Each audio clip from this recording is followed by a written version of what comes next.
अरे ओ करम चली, बस दिन भर बर्तनों को ही रगड़ती रहती है। चल जा यहाँ से, घर में मेहमान आने वाले हैं। जाकर घर की अच्छे से सफाई कर दे। जी माँ जी, अभी करती हूँ। सारा घर साफ करने के बाद कोमल चिड़िया थकी हारी अपने घोंसले में जाकर सो जाती है। अरे ओ बहू, कहाँ मर गई तू?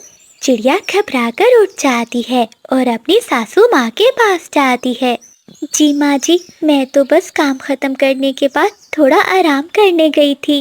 अरे ओ करम चली, क्या तेरे माँ बाप ने तुझे सोना ही सिखाया है? चल इधर आ और मेरे पाँव में मालिश कर दे। कोमल चिड़िया के साथ रोज उसकी सास का ऐसे ही जुल्मो सितम होता रहता है। दिन भर काम करने के बाद भी उसकी जालिम सास उसे आराम करने नहीं देती। एक दिन चिड़िया की सहेली तोती आती है।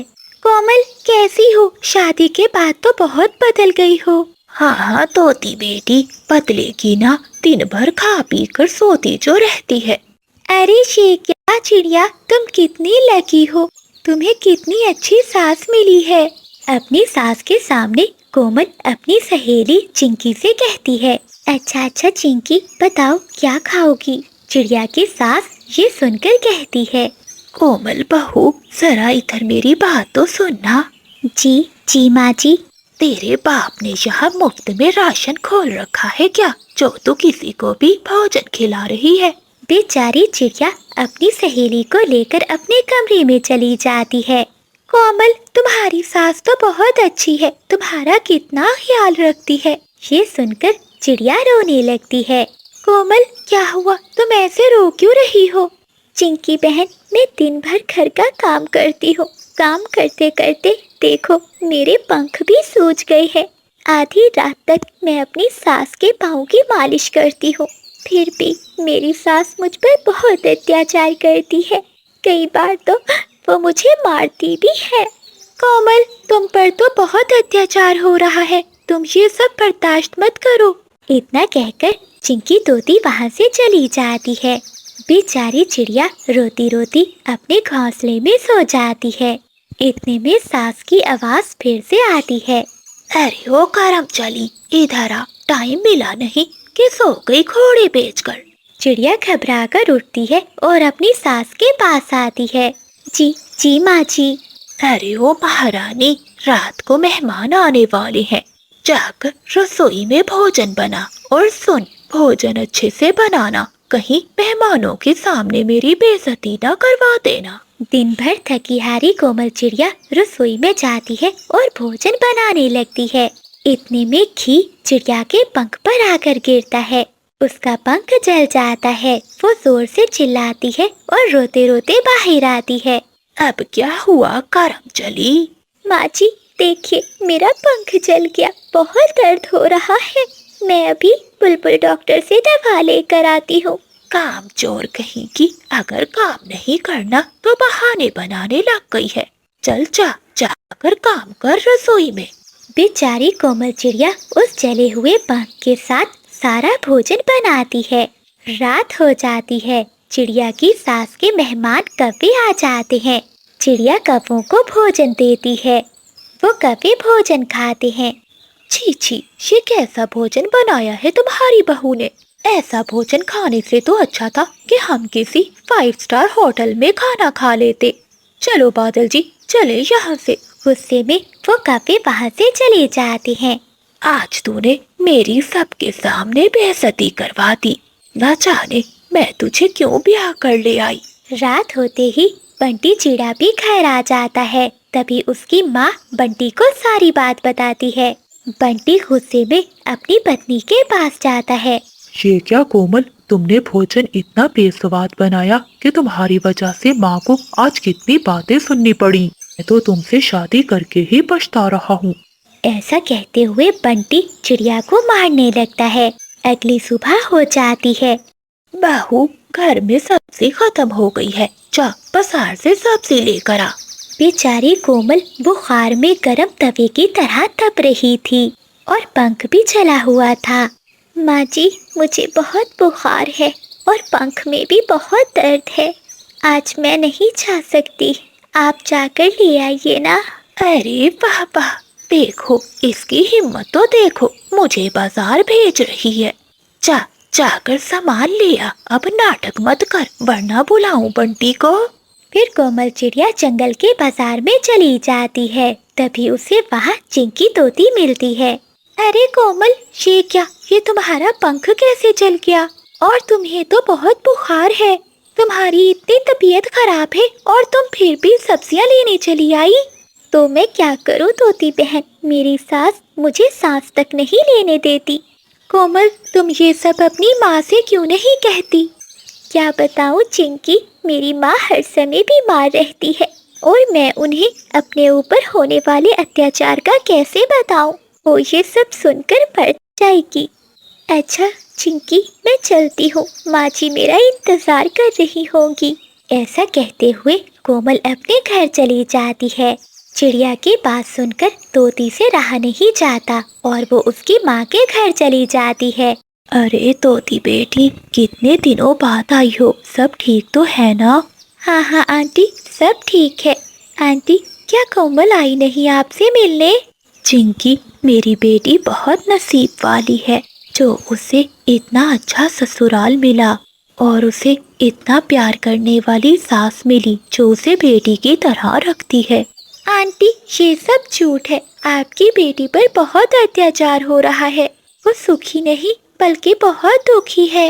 ऐसा कहते हुए तोती सारी बात चिड़िया की माँ को बताती है। चिड़िया की माँ ये सुनकर बहुत गुस्से में आ जाती है और वो अपनी बेटी के ससुराल में जाती है। तुम मेरी बच्ची पर इतना जुल्म करती हो, तुम्हें शर्म नहीं आती? बहन जी, ये तुम क्या कह रही हो? मैंने तो कभी तुम्हारी बेटी पर जुल्म नहीं किया। अरे माँ, आप यहाँ, क्या हुआ? अब तो मैं मर गई। लगता है चिड़िया सब बता देगी अपनी माँ को। बेटी, तुम इतना अत्याचार क्यों सह रही हो? तुमने हमें बताया क्यों नहीं? ये आप क्या कह रही हैं माँ? आपसे ये सब किसने कहा? बेटी, ये सब मुझे चिंकी ने बताया है। नहीं नहीं माँ, मैं यहाँ बहुत खुश हूँ और सासू माँ जी तो मेरा बहुत अच्छे से ध्यान रखती हैं। बेचारी चिड़िया अपनी सास की बेइज्जती ना हो इसलिए झूठ बोलती है। हाँ माँ, मैं यहाँ बहुत खुश हूँ और माँ जी तो मुझे सगी बेटी से भी ज्यादा प्यार करती हैं। तो बेटी, तुम्हारा ये पंख कैसे जला? माँ, ये तो मैं रसोई में भोजन बना रही थी, तभी मेरा पंख जल गया। कोमल की ऐसी बातें सुनकर उसकी सास की आंखों में आंसू आ जाते हैं और वो मन में सोचती है, मैंने अपनी बहू पर कितना अत्याचार किया और आज इसने मुझे बेइज्जत होने से बचा लिया। फिर चिड़िया की माँ वहाँ से चली जाती है। कोमल की सास को अपने किए पर बहुत पछतावा होता है और वो अपनी बहू से माफ़ी मांगती है। नहीं नहीं माँ जी, आप ऐसा मत बोलिए, आप तो मेरी माँ जी हैं। माँ तो हमेशा माँ ही होती है। बेटी, तुम सच में बहुत अच्छी बहू और बेटी हो, मुझे माफ कर दो। उस दिन के बाद से कोमल चिड़िया की जिंदगी बदल जाती है। उसकी सास अब उसे अपनी बेटी बनाकर रखती है और बंटी चिड़ा भी अब अपनी पत्नी से प्यार करने लगता है।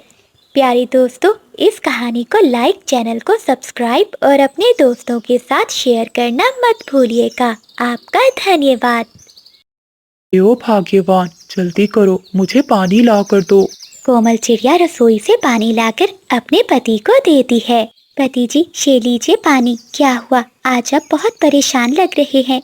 क्या करूं, मुझे कुछ भी समझ नहीं आता। मैं अपने खेतों में इतनी मेहनत करता हूं, उसके बाद भी फसल अच्छे से नहीं होती और जो भी होती है वो बहुत कम दाम में बिकती है। पता नहीं ये ऊपर वाला हमारी कौन सी परीक्षा ले रहा है। कोमल, अब तो बैल के चारे के लिए भी मेरे पास पैसे नहीं हैं। कोई बात नहीं जी, आप चिंता मत कीजिए। मैं रोज जंगल से हरी हरी घास काट कर ले आया करूँगी।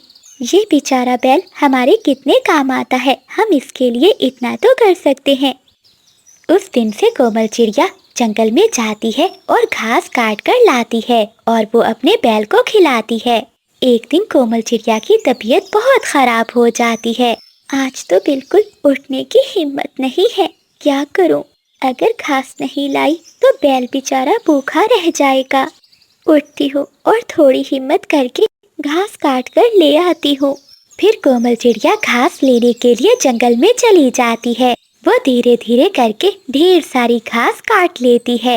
अब मैं घर जाती हूँ। कोमल चिड़िया घास लेकर घर जाने ही वाली थी कि तभी उसके सामने एक घायल बैल आ जाता है।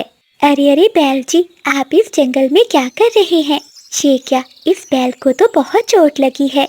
लगता है किसी ने भगाने के लिए इसे जोर से मारा है। फिर कोमल चिड़िया पास की झाड़ियों से एक जड़ी बूटी का पौधा लेकर आती है। बैल जी, आप चिंता नहीं कीजिए, मैं इस बूटी का रस निकालकर आपके घाव पर लगा देती हूँ, उससे आपको आराम मिल जाएगा। जैसे ही चिड़िया घाव पर दवाई लगाने लगती है तो बैल चिड़िया की कटी हुई घास खाने लगता है। बैल जी, लगता है आज ये घास आपके लिए ही काटी जा रही थी। अब ये घास खा लो, अभी कुछ समय है, मैं और जाकर काट लेती हूँ, नहीं तो मेरा बैल भूखा रह जाएगा। कोमल चिड़िया फिर से घास काटने लगती है। तभी उसे चक्कर आ जाते हैं और वो बेहोश होकर वहीं पर गिर जाती है। थोड़ी देर बाद जब चिड़िया की आंख खुलती है तो उसके सामने वही बैल खड़ा हुआ था। चिड़िया, तुम ठीक हो ना? क्या हुआ है तुम्हें? अरे ये क्या बैल जी, आप बोल सकते हैं? तुम्हें मुझसे डरने की कोई जरूरत नहीं है। मैं तुम्हें कोई नुकसान नहीं पहुंचाऊंगा, बल्कि मैं तुम्हारी मदद कर सकता हूँ। बैल जी, आप भला मेरी क्या मदद कर सकते हैं? मेरे पास एक बैल है, हम उसी का पेट पाल ले, यही हमारे लिए काफी है। चिड़िया, मैं कोई साधारण बैल नहीं हूँ, बल्कि एक जादुई बैल हूँ। तुम चलो मेरे साथ, मैं तुम्हारे सारे दुख दूर कर दूंगा। कोमल चिड़िया उड़ने की कोशिश करती है मगर उसे उड़ा नहीं जा रहा था। फिर बैल अपनी शक्ति से चिड़िया को अपने ऊपर बिठाकर उसके घर ले आता है। कोमल, तुम ये किसके बैल पर बैठकर आई हो? पति जी, ये एक जादुई बैल है और हमारी मदद के लिए हमारे घर आया है। कैसी मदद? हमारे पास एक बैल तो है, उसका पेट हमसे भरा नहीं जाता। भला हम इस बैल को चारा कहाँ से ला कर देंगे? आप चिंता नहीं करो, बस एक बार मुझे अपने खेत में ले जाओ। अरे ये क्या, ये बैल तो बोल रहा है। पति जी, इतना ना डरिए, एक बार इसे खेत में लेकर जाते हैं, आखिर देखें तो ये हमें क्या चमत्कार दिखाने वाला है। फिर कोमल चिड़िया और बंटी चिड़ा उस बैल को अपने खेत में ले जाते हैं। वो बैल चिड़िया के खेत में जहाँ जहाँ चलता है वहाँ से सोना निकलने लगता है। ये क्या पति जी, ये तो चमत्कार है। हाँ कोमल, ये सच में चमत्कार है। लगता है ऊपर वाले ने ये बैल हमारे लिए भेजा है। हाँ पति जी, चलिए अब बैल को लेकर घर चलते हैं, वरना कोई पक्षी देख लेगा तो हमसे सवाल करने लगेगा। फिर चिड़िया और चिड़ा वो सारा सोना और बैल को लेकर घर आ जाते हैं। पति जी, मैंने अपनी जिंदगी में कभी इतना सोना नहीं देखा। हाँ कोमल, हमारी गरीबी के दिन दूर हो गए। सुबह होते ही मैं इन्हें बेचकर पैसे ले आऊँगा। अगले दिन बंटी चिड़ा ऐसा ही करता है। वो कभी सुनार को सोना बेचकर अपनी जरूरत का सामान ले आता है। एक दिन कोमल चिड़िया अपने पति से कहती है, पति जी, मैं सोच रही थी क्यों ना हम अपने लिए एक बड़ा घर बनवा लें, आगे जाकर वो हमारे बच्चों के काम आएगा। हाँ हाँ पत्नी, आज रात मैं उस बैल को फिर से खेतों में लेकर जाऊंगा। रात होते ही बंटी चिड़ा और कोमल चिड़िया उस बैल को लेकर खेत में जाते हैं। जैसे ही बैल खेतों में चलने लगता है तो उसके कदमों के नीचे से सोना निकलने लगता है। वो पति पत्नी सारा सोना समेटकर घर आ जाते हैं। ये लीजिए कफे सेठ, ये सारा सोना लेकर मुझे पैसे दे दीजिए। हाँ हाँ, पैसे तो मैं दे दूंगा, लेकिन तुम इतना सारा सोना कहाँ से लाते हो? अरे, अगर आपको सोना खरीदना है तो आप खरीदो, नहीं तो मैं किसी और को बेच दूंगा। हो। अरे चिड़े, तुम तो नाराज हो गए, जैसे मैंने तुम्हें कोई राज की बात पूछ ली हो। अच्छा ये लो तुम्हारे सोने के पैसे। फिर बंटी चिड़ा पैसे लाकर अपने लिए एक बड़ा घर बनवा लेता है। अब जब कभी भी बंटी चिड़े को किसी चीज की जरूरत होती तो वो सोना सुनार कपे को बेचकर खरीद लेता। ये इतना सोना लाता कहाँ से है?